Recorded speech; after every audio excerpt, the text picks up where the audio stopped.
Caros amigos, caros irmãos, boa noite a todos. Vamos aqui hoje, nesse ambiente, nessa casa abençoada, fazer uma reflexão. E essa reflexão tem como base um tema. E o tema é: onde está a salvação? Onde está a salvação? Eu gostaria aqui de trazer alguns trechos da oração de São Francisco de Assis, onde ele diz: onde houver desespero, que eu leve a esperança; onde houver uma ofensa, que eu leve o perdão; onde houver a discórdia, que eu leve a união; onde houver o ódio, que eu leve o amor; onde houver tristeza, que eu leve a alegria; onde houver dúvida, que eu leve a fé. Ó Mestre, que eu não procure tanto ser consolado, mas consolar; que eu não procure tanto ser compreendido, mas compreender; que eu não procure tanto ser amado, mas amar, porque é dando que se recebe, é perdoando que se encontra o perdão. Meus amigos, Carlos de Luca é um divulgador da doutrina espírita, e ele tem um livro que é o título Simplesmente Francisco.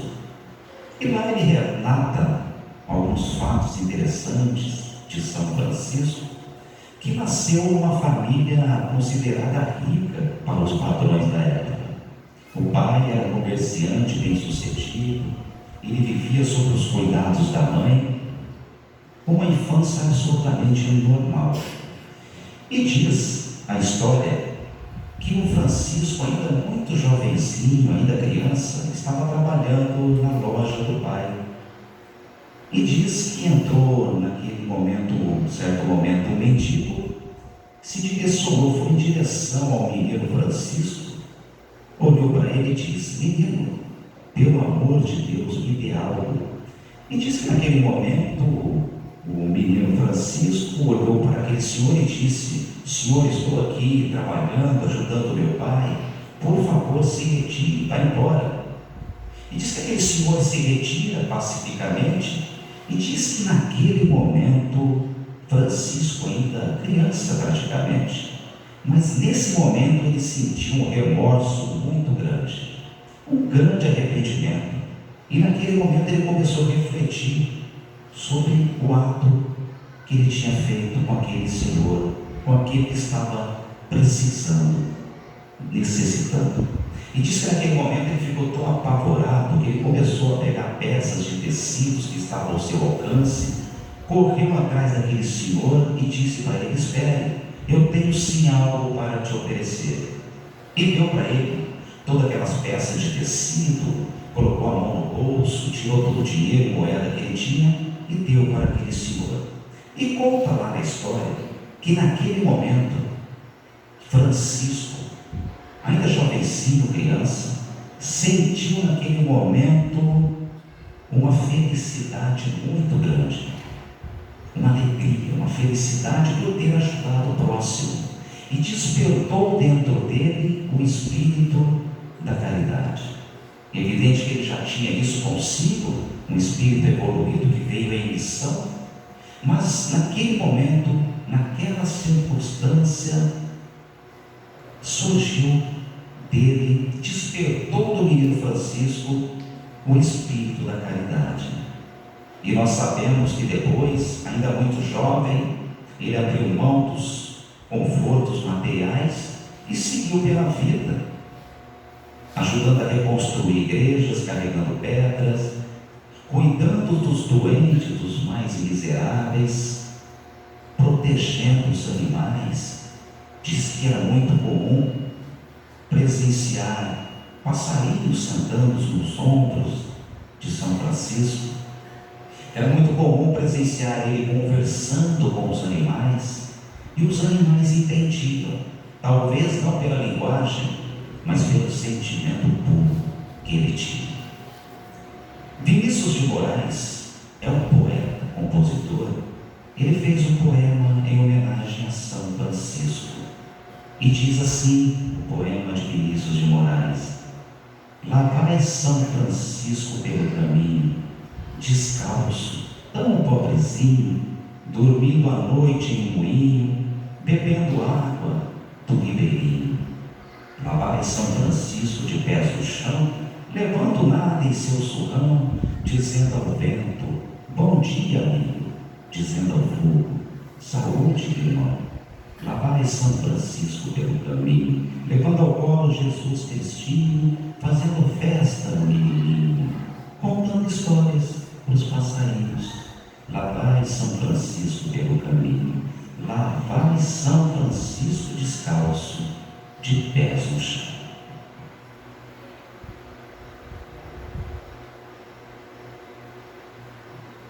Meus amigos, lá no capítulo 15 do Evangelho segundo o Espiritismo, tem o título: Fora da caridade não há salvação.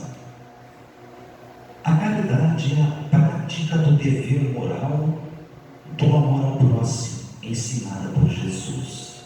Porque o amor ao próximo é o sentimento e a caridade é a prática do amor ao próximo.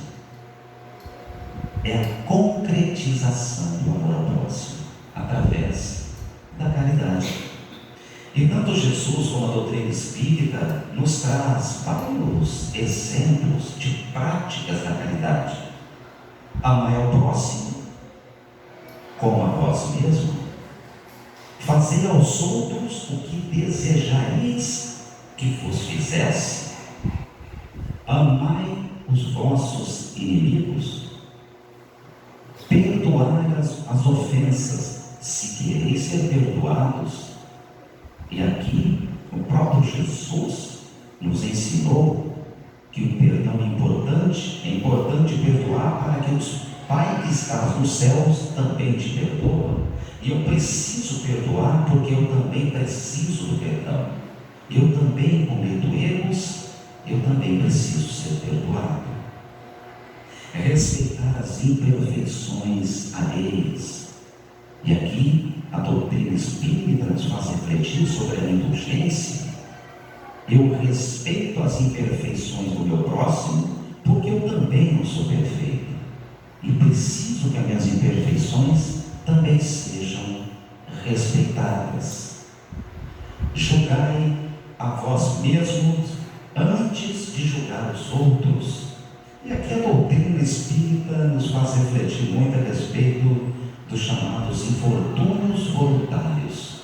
São os problemas que nós mesmos causamos, e esses problemas que nos trazem as aflições e os sofrimentos. E é muito interessante, porque realmente se nós refletirmos sobre os nossos problemas e aflições, certamente na origem ou algum momento nós temos a nossa parcela de responsabilidade. Fazer o bem sem ostentação, isso também é muito interessante que a doutrina espírita nos traz, porque nós devemos fazer o bem sem esperar nenhuma recompensa, nada em troca. Aliás, a doutrina espírita nos diz que nós devemos fazer o bem sem esperar sequer o reconhecimento. E aqui eu gostaria de trazer uma mensagem de um pequeno poema que tem o título Moeda de Bênção. Moeda de Bênção, e diz assim: quando fizerdes o bem a alguém, receberás em recompensa e reconhecimento uma moeda de bênção. Essa moeda vale mais do que ouro ou qualquer outra pedra, por mais rara ou valiosa que seja. Quem vos pagará não é o ajudado, mas Deus, diante da sincera caridade praticada. A moeda de bênção é a única e verdadeira que circula no céu. É a única riqueza que podemos carregar dentro de nós, onde estivermos, e com toda certeza podemos assegurar: sempre que fizerdes o bem, esta moeda jamais lhe faltará. O Evangelho segundo o Espiritismo, ele nos esclarece que a caridade é a única condição para a salvação e a felicidade. A única está no exercício e na prática da caridade. E diz que a caridade está ao alcance de todos, do ignorante, do sábio, do rico, do pobre, independentemente de convicção religiosa ou de igreja. Por quê? Porque a caridade é uma lei universal, é uma lei de Deus, é para todos. E podemos fazer aqui uma outra reflexão. Quanto custa a caridade? Quanto custa a caridade? Todos os filhos de Deus, todos, têm algo disponível para doar. A todos é dada a oportunidade de a caridade praticar. Deus, pela justiça divina, trata todos iguais. Amor misericordioso e infinito, do velho ao pequenino aos espíritos imortais.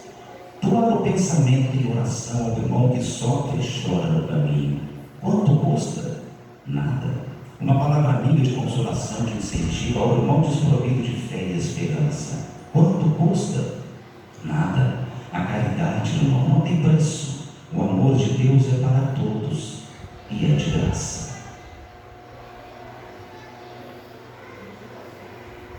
No livro dos Espíritos, no capítulo 12, item 3, lá está o título do egoísmo. Do egoísmo. E Allan Kardec pergunta aos espíritos qual o pior dos vícios. E os espíritos respondem: o egoísmo, onde se deriva todo o mal. Em todos os vícios tem o elemento egoísta, egoísmo. O egoísmo é o elemento fundamental de todos os vícios. Orgulho, eu acho que eu sou melhor do que meu próximo, egoísmo. Ambição, eu quero só para mim, eu quero mais e só para mim, egoísmo. A inveja, o ódio, os ciúmes, egoísmo. E o egoísmo é a chaga da sociedade, fonte dos conflitos, das guerras, das fomes, da miséria. O egoísmo, portanto, ele é incompatível com a justiça, com o amor e com a caridade. O egoísmo é um sentimento que neutraliza todas as qualidades. O egoísmo é a barreira para a prática da caridade. O que seria, para refletirmos sobre o que seria a caridade? Caridade é um pedaço de pão, um aperto de mão, uma palavra amiga de consolação, de incentivo, é o respeito ao próximo, é enxergar o bom irmão. Mas caridade é mais do que algo material, é sobretudo um sentimento, o mais sublime, aos olhos de Deus, o mais ideal. É ver o mundo, o universo, como sendo um só, cada ser integrando um todo, sem orgulho ou vaidade, assentado na fé, com alicerce para a edificação da caridade. É ver o próximo como sendo a si mesmo, no mesmo altar, um sentimento nobre que todos nós um dia vamos alcançar. E nesse momento reinará a paz, a fraternidade. Alcançaremos a lei que Cristo nos ensinou. Uma lei que no momento para nós ainda é incompreensível, porque caridade não se aprende pelo seu significado. Caridade é um sentimento, é o afloramento, é a prática do amor de Deus. Meus amigos, se o egoísmo é a chaga da sociedade, dos conflitos, das guerras, da fome e da miséria, Allan Kardec, então, ele pergunta aos espíritos: como destruir o egoísmo? Como destruir o egoísmo? E aqui, as entidades espirituais, no livro dos Espíritos, eles fazem algumas observações, algumas abordagens interessantes. E eles dizem que, primeiro, o egoísmo não é inerente ao espírito e nem à espécie humana. E que à medida que nós vamos evoluindo, dando mais valor às coisas espirituais e menos as coisas materiais, o egoísmo vai se acabando. E eles dizem que o egoísmo é a imperfeição mais difícil de se eliminar. E eles explicam por quê. Porque o egoísmo está ligado à influência da matéria, no qual o homem está muito próximo ainda da sua origem, mas que aos poucos vai se enfraquecendo, quando vai predominando então a vida moral sobre a vida material. E eles fazem uma abordagem muito interessante e dizem que o egoísmo é a defesa do egoísta, porque o meu próximo, ele quer o que é dele, ele quer também o que é meu, eu, para me defender o que é meu, eu também quero do outro, e assim nós temos um reflexo na sociedade de egoístas. E Allan Kardec, ele diz que a doutrina espírita é um instrumento prático importantíssimo para o combate ao egoísmo, através da educação moral. E é exatamente essa a finalidade da doutrina espírita: formar pessoas para fazer o bem, fazer as pessoas em prol ao bem da fraternidade, da caridade. Ele diz que a educação é a chave para o progresso moral. E dizem que o homem vai se arrependendo, vai aprendendo que o egoísmo é incompatível com sua própria felicidade. Ora, como nós podemos ser felizes no ambiente doméstico da nossa casa, ou no ambiente profissional, ou numa sociedade de orgulho, de ambição, de inveja, de ódio, de ciúmes? É impossível ser feliz nesse contexto, nessa situação. E o próprio homem vai aprendendo que o egoísmo é incompatível com sua própria felicidade. E dizem a doutrina espírita que o egoísmo é a fonte de todos os vícios e a caridade é a fonte de todas as virtudes. E Allan Kardec conclui dizendo que destruir o egoísmo e desenvolver o outro, que é a caridade, é um grande desafio para todos nós, para cada um de nós, para a conquista, ele diz, da felicidade, tanto neste mundo quanto no futuro. E aqui eu volto ao título do nosso encontro, da nossa reflexão: onde está a salvação? Fora da igreja não há salvação, mas qual igreja? Fora da verdade não há salvação, mas qual verdade? Não, a salvação só existe pela prática da caridade. E o que é mesmo caridade? Benevolência para com todos, perdão das ofensas e indulgências para com os outros. Benevolência é desejar ao próximo, é desejar o bem ao próximo, seja quem for. Indulgência é respeitar as imperfeições e limitações alheias. Perdão é livrar-se de sentimentos pesados e negativos. Oportunidade para uma conquista de uma paz espiritual.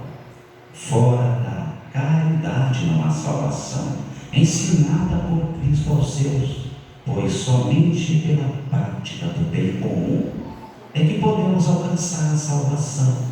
A minha, a tua, não, a salvação de todos os filhos de Deus.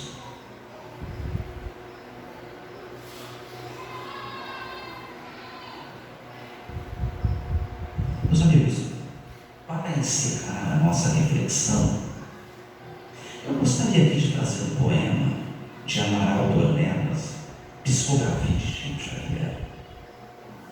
E o título do poema é Ave Maria, em homenagem a Maria de Nazaré. E diz assim a mensagem do poeta: Ave Maria, Senhora do amor que ampara e redime, ai do mundo se não for a vossa missão suprema, cheia de graça e bondade. É por vós que conhecemos a eterna revelação da vida em seus dons supremos. O Senhor sempre é convosco, mensageira da ternura, providências dos que choram na sombra das desventuras. Bendita sois vós, Rainha, estrela da humanidade, rosa mística da fé, lírio puro da humildade. Dentre as mulheres sois vós, mãe das mães desvalida, nossa porta da esperança e anjo das nossas vidas. Bendito é o fruto da vossa missão de luz, desde a paz da manjedoura às dores além da cruz. Assim seja para sempre, ó divina soberana, refúgio dos que padecem as dores da luta humana. Ave Maria, Senhora do amor que ampara e redime, ai do mundo se não for a vossa missão suprema. Muito obrigado, gratidão.